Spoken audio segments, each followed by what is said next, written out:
একদা বড় পীর আব্দুল কাদের জিলানী রহমাতুল্লাহ আলাই তার বাড়ির উঠানে বসেছিলেন। ঠিক সে সময় তার একজন মুরিদ দৌড়ে আসে এবং বড় পীরকে সালাম দিয়ে কাঁদতে কাঁদতে বলে, হে গাউসুল আজম, আমি বরবাদ হয়ে গিয়েছি। ঠিক তখনই আব্দুল কাদের জিলানী রহমাতুল্লাহ আলাই তাকে জিজ্ঞাসা করে বলে, কেন, তোমার কি হয়েছে, তোমার উপর এমন কোন মুসিবত এসেছে? জবাবে তার মুরিদ বলল, হে গাউসুল আজম, আমার ইজ্জতের জানাজা হয়ে গিয়েছে, আমি বরবাদ হয়ে গিয়েছি, আমি শেষ হয়ে গিয়েছি।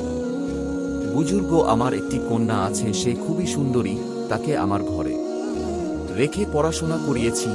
আজ পর্যন্ত আমি তাকে ঘরের বাহিরে কোনো কাজে যেতে দেইনি। আমি আমার কন্যার নাম রেখেছি ফাতেমা। হে গাউসুল আজম, আমার কন্যা আমার অনুমতি ব্যতীত কখনো বাহিরে যেত না, কিন্তু আজকে যখন সে একটা কাজে বাড়ির উঠানে গিয়েছিল, তারপর সে উঠান থেকে আর ঘরে ফিরে আসেনি। আমার উঠানের চারপাশে দেওয়াল রয়েছে, আর সেগুলো এতটাই উঁচু যে সে দেওয়াল টপকে বাহিরে যেতে পারবে না। তারপরেও নিজেকে সান্ত্বনা দিতে আমি আমার প্রতিবেশীর কাছে খোঁজ নিয়েছি, এমনকি আমার আত্মীয়স্বজনদের কাছে খোঁজ নিয়েছি, কিন্তু কোথাও আমার কন্যার খোঁজ পাওয়া যায়নি। হে গাউসুল আজম, আমি আমার কন্যাকে ফিরে পেতে চাই, তাকে আমি জীবিত অবস্থায় ফিরে পেতে চাই। তখন বড় পীর তার কথা শুনে বললেন, তুমি শান্ত হয়ে বসো। গাউসুল আজম বড় পীর আব্দুল কাদের জিলানী রহমাতুল্লাহ আলাই চোখ বন্ধ করে ধ্যানে বসলেন, আর কিছুক্ষণ পর চোখ খুলে বললেন, তুমি তোমার মনকে শান্ত করো, তুমি তোমার কন্যাকে ফিরে পাবে এবং জীবিত অবস্থায় ফিরে পাবে এবং তাকে সসম্মানের সাথেই ফিরে পাবে। তার কথা শুনে মুরিদ কিছুটা শান্ত হল। অতপর আব্দুল কাদের জিলানী রহমাতুল্লাহ আলাই তার মুরিদকে একটি জঙ্গলের কথা বললেন।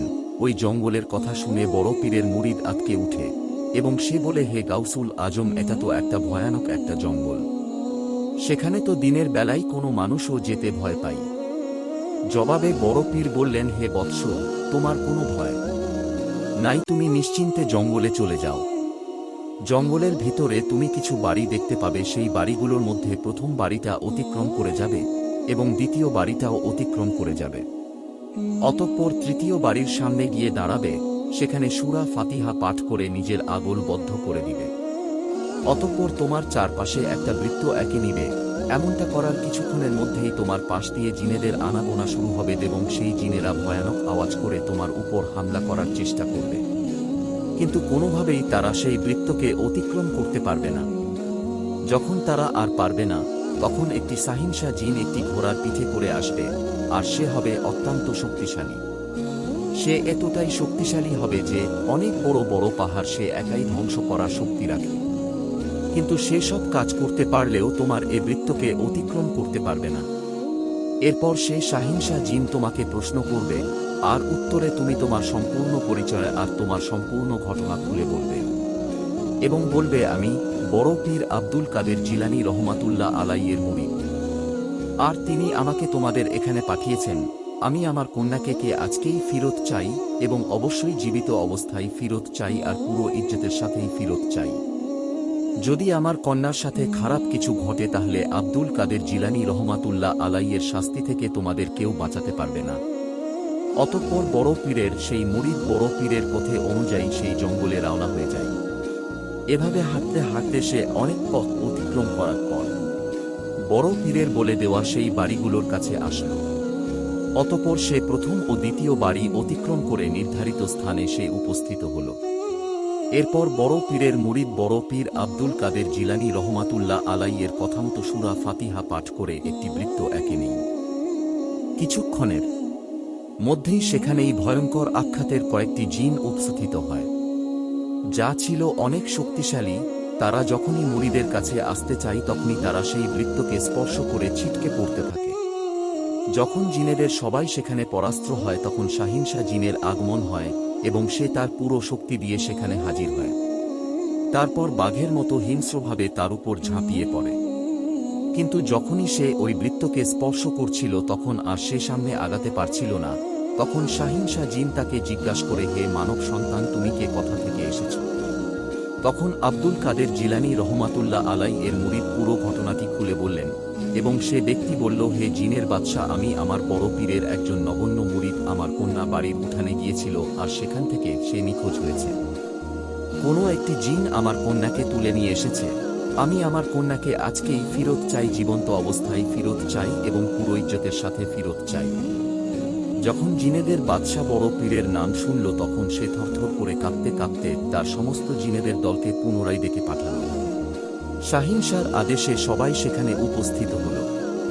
অতঃপর শাহিন শাহ সমস্ত জিনদের উদ্দেশ্য করে বলল, হে জিনেরা, তোমরা শুনো, এই ব্যক্তি বড় পীর আব্দুল কাদের জিলানী রহমাতুল্লাহ আলাইয়ের মুরিদ এবং তার কন্যা নিখোঁজ হয়েছে।